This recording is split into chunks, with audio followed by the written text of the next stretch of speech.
Hi friends, ಎಲ್ಲರಿಗೂ ನಮಸ್ಕಾರ. ನಮ್ಮ ಊರಿನಲ್ಲಿ ನಡೆದ ಶ್ರೀದೇವಿ ಮಹಾತ್ಮೆ ನಾಟಕದ ಸಣ್ಣ ತುಣುಕು ವಿಡಿಯೋನ ಹಾಕಿದ್ದೀನಿ, ನೋಡಿ. ಹಾಗೆ ಸಬ್ಸ್ಕ್ರೈಬ್ ಮಾಡಿ ನಮ್ಮ ಚಾನಲ್ನ.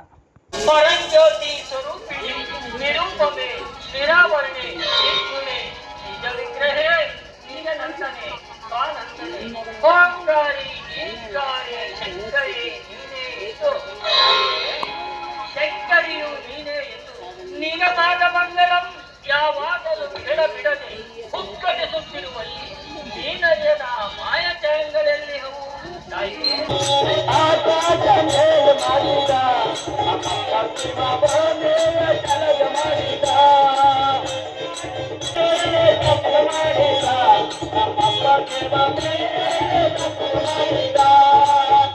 ಸೇವಕ ನಮ್ಮ ನರ್ತಕಿಯನ್ನು ಕೊಲೆ ಕರೆಸಿದ ಕಾರಣವೇನೆಂದರೆ, ಯಾರೋ ಓರ್ವ ಸುಂದರಿ ಮಣಿಯು ಕಾಡು ಮೃಗಗಳ ಸಂಚಾರ ಮಾಡುವ ಸ್ಥಳದಲ್ಲಿ ಅಘೋರವಾಗಿ ತಪಸ್ಸು ಮಾಡುತ್ತಿರುವಂತೆ,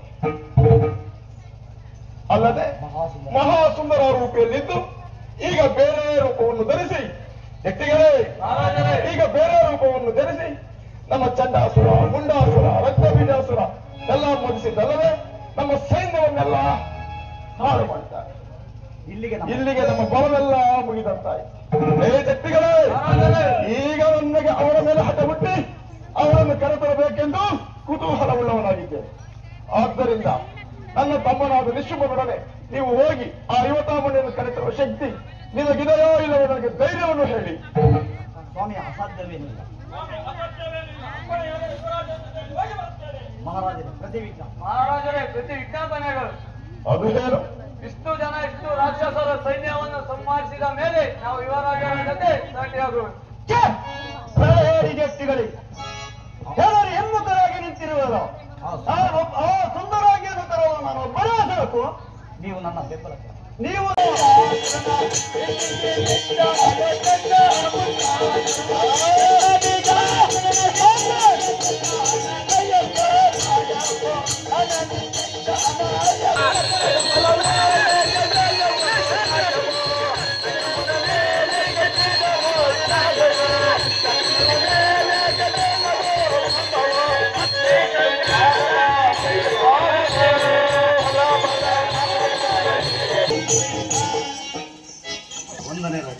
ಮಹಾರಾಜರೇ, ಆಕೆಯ ಸೂರ್ಯ ಏನೆಂದು ಹೇಳಲಿ?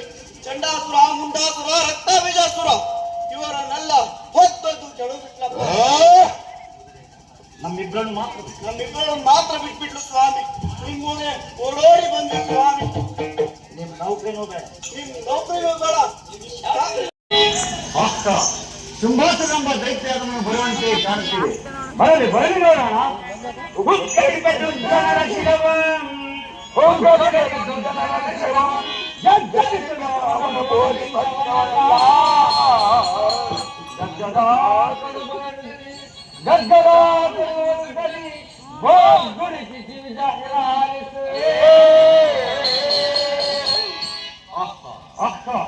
ಇವರೇನು ಸಿಂಹಾಸನ ಎಂಬ ಮಾರ್ಗಂದರು ಬಹು ಪರಾಕ್ರಮಶಾಲಿಯಾಗಿ ಕಾಣಿಸಿದನು. ಬರಲಿ ನೋಡೋಣ. ಈ ಗಿಡದಲ್ಲಿ ಅರಿದುಕೊಳ್ಳುವ ಚಂಡಿ ಇವಳೇ ಇರಬಹುದು. ಇವಳೇ ಸರಿ ಕೊಲ್ಲೆ ಪಾಳೆ ವಾಳೆ